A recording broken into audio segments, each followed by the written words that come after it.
बड़ी नखरे वालिया होती है कांधे वालिया। कोई कांधे वाली टूट जाती है तो और नमकीन हो जाती है। कोई हंसी नजर टूट जाती है तो और भी हसीन हो जाती है।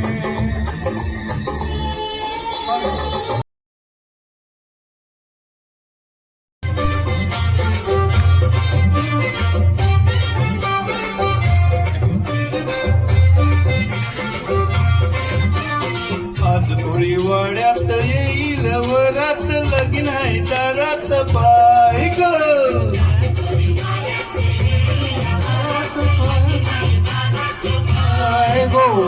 आज कोळी वाड्यात येईल वरात लगीन हाय दारात बाईक कोळी वरात लगीन आहे दारात बायको.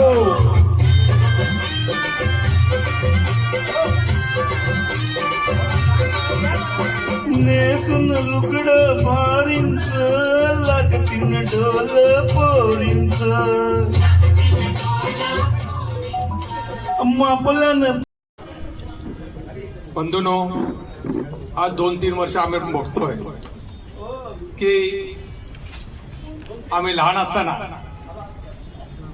वाढदिवस कसा असतो ते काय आम्हाला बघता नाही आलं, कारण अतिशय कठीण परिस्थितीतून आपली वाटचाल असते बहुतेक सगळ्यांची. त्यामुळे त्यावेळेला त्याचा आनंद घ्यायला पाहिजे होता, परंतु नाही जमलं.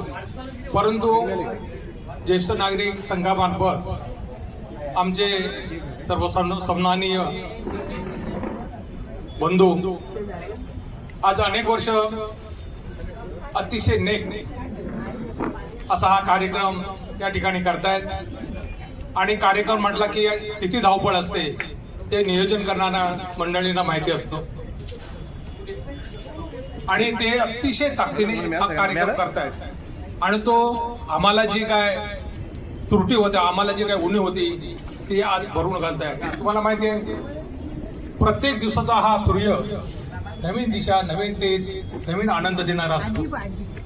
गुरु मॅडम ना, गुरु मॅडम सकाळी 5 वाजता चालत जातात 90 फीटला. आम्हीही बरोबर असतो, त्यांचे मिस्टर पण तेव्हा असायचे. लेकडे त्यांचा पाय दुखतो म्हणतो येत नाही, पण सकाळी 5 वाजता जाण्यामध्ये जी ऊर्जा आहे ती कशात. मी असं ऐकून आहे की जपानचे लोक सकाळी 4:30 वाजता उठतात. सकाळी रात्री लवकर झोपतात ते, पण 4:30ला प्रत्येक माणूस जपानमध्ये उठतो. आणि त्यांची जी ऊर्जा, त्यांचं जे ध्येय जे असतं ना ते तुफान आहे, ते ऊर्जा दिवसभर पुरते. मॅडम, मला वाटतं गुरु मॅडम 3-4 राऊंड मारतात सकाळी 5 वाजता उठून. एक महिला ऊर्जा म्हणजे 3-4 चक्कर मारणे, 15 मिनिटाचे एक राऊंड, 4 म्हणजे 1 तास चालतंय. फार मोठी गोष्ट आहे. ज्यांना शक्य आहे हे केलं पाहिजे. आम्हाला सकाळी एक दिवस तिथे चालायला गेलो नाही तो काहीतरी चुकल्यावर का. माझे वडील लहान असताना आम्हाला बुंदीचे लाडू आणायचे वाढदिवस, कारण जॉईंट फॅमिली एकाचा केला तर त्यावेळेला काय केक नव्हते, त्याच्यामुळे पण ते आणायचे. आणि पियुष लालबागला ते हॉटेल होते, तिथे पियुष प्यायला रविवारच्या घेऊन जायचे. म्हणजे आमचा वाढदिवस साजरा व्हायचा, पण तो लहान असताना. मोठं झाल्यानंतर मग हळूहळू कमी झालं, मग कॉलेज, शाळा ह्याच्यामुळे ते मग दुभागलं गेलं, बंदच झालं. नंतर वडील साताच्या जवळ आले. वडील मला आम्हाला सगळ्यांना सांगायला लागले, भावंडांना, बघा मी सगळ्यांचे वाढदिवस केले, माझ्याकडे पैसा असून कोण माझा वाढदिवस करत नाही. झालं मग वडिलांचा वाढदिवस, मग दरवर्षी आम्ही हॉटेलमध्ये करायला लागलो. वडील चांगले ऑफिसर होते, चांगलं होतं.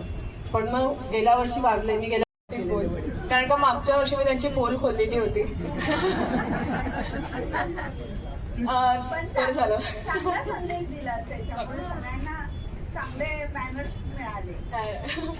ह्या वर्षी आता सांगायचं तर 1 वर्षातले बदल म्हणजे बाबा अजून खुश राहायला लागले, आम्हाला ते जाणवतं. आणि एवढ्या 60-62 वर्षात आम्ही कधीच बघितलं नाही 10 नंतर बाबा झोपले. 10 वाजता झोपणारच, पण आता सध्या काही डान्स प्रॅक्टिस होती, मग लवकर जेवून वरती जायचं, डान्स प्रॅक्टिस करायची. हा उत्साह मला वाटतं तुम्हीच असे कार्यावाले लोक देऊ शकता, त्यासाठी खूप खूप थँक्यू.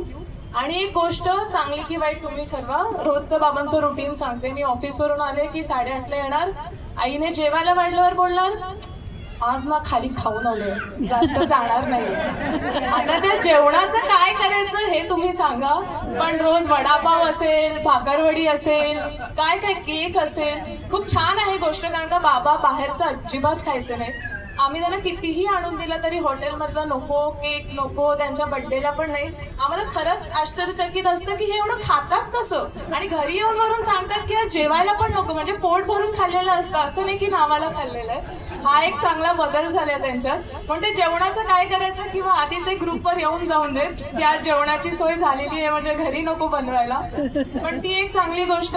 बाबा एवढे छान डान्स करती, कोळी डान्स, आगरी डान्स, हळदी डान्स तर बघितलेलाच होता, पण ते तुम्ही जे छान आता अॅन्युअल फंक्शनला केला, खूप मजा आली बाबांना असं बघून. त्यांचं असं नवीन नवीन काहीतरी बघायला मिळतं. ते रुटीन मधून बाहेर पडले आहेत.